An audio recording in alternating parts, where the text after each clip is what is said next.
તો આ તરફ પંચમહાલ જિલ્લામાં પ્રેમી પંખીડાના મૃતદેહ મળી આવતા ખળભળાટ મચી ચૂક્યો છે।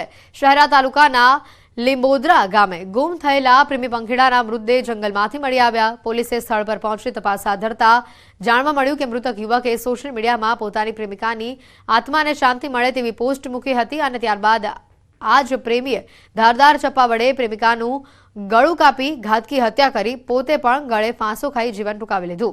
પ્રેમમાં ભરાયેલા આ પગલાથી પરિવારમાં શોકનો માહોલ છે। જોકે પ્રેમ એ પ્રેમિકાની હત્યા કરી કેમ અને આ પગલું શા માટે ભરવામાં આવ્યું તેને લઈને પોલીસ હાલ તપાસ કરી રહી છે।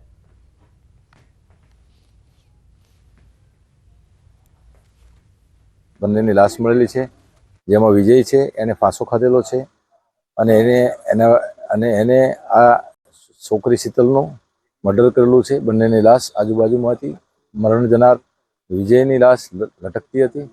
ફોરેન્સિક ટીમને સ્થળ પર બોલાવવામાં આવેલી છે અને નિયમ મુજબની આગળની કાર્યવાહી ચાલુ છે। બનાસકાંઠાના ધાનેરાની નાની ડુગડોલ પ્રાથમિક શાળાનો મામલો સામે આવ્યો છે। મધ્યાહન ભોજન બાદ કેટલાક બાળકોની જીભ કાળી પડી ગઈ હોવાની ઘટના સામે આવી છે। બપોરના સમયે ભોજન આરોગ્યા બાદ બાળકોમાં આ અસર જોવા મળી હતી। અંદાજે 50 જેટલા બાળકોએ ખીચડી ખાધા બાદ તેઓની જીભ કાળી પડી ગઈ હોવાનું જાણવા મળ્યું હતું।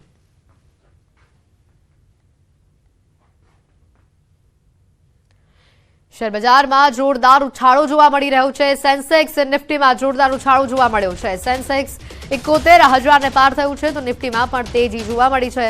સેન્સેક્સમાં 550 પોઈન્ટનો ઉછાળો જોવા મળ્યો છે તો નિફ્ટીમાં 167 પોઈન્ટનો ઉછાળો સામે આવ્યો છે।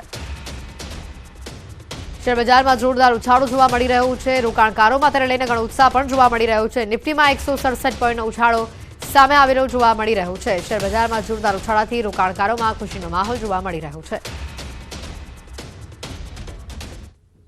સાબરકાંઠાના હિંમતનગરમાં કારચોરો બેફામ થયા છે। મહેતાપુરામાં ઇકો ગાડીની ચોરીની ઘટના સામે આવી। બ્રાહ્મણીનગરમાં રાત્રિ દરમિયાન પાર્ક કરેલ ગાડીની ચોરી થઈ છે। કાર ચોરીની આ ઘટના સીસીટીવીમાં કેદ થઈ છે। કાર માલિકે B ડિવિઝનમાં ફરિયાદ નોંધાવી છે। ચોરીની ઘટનાને લઈને પોલીસ પેટ્રોલિંગ પર સવાલ ઉભા થઈ રહ્યા છે।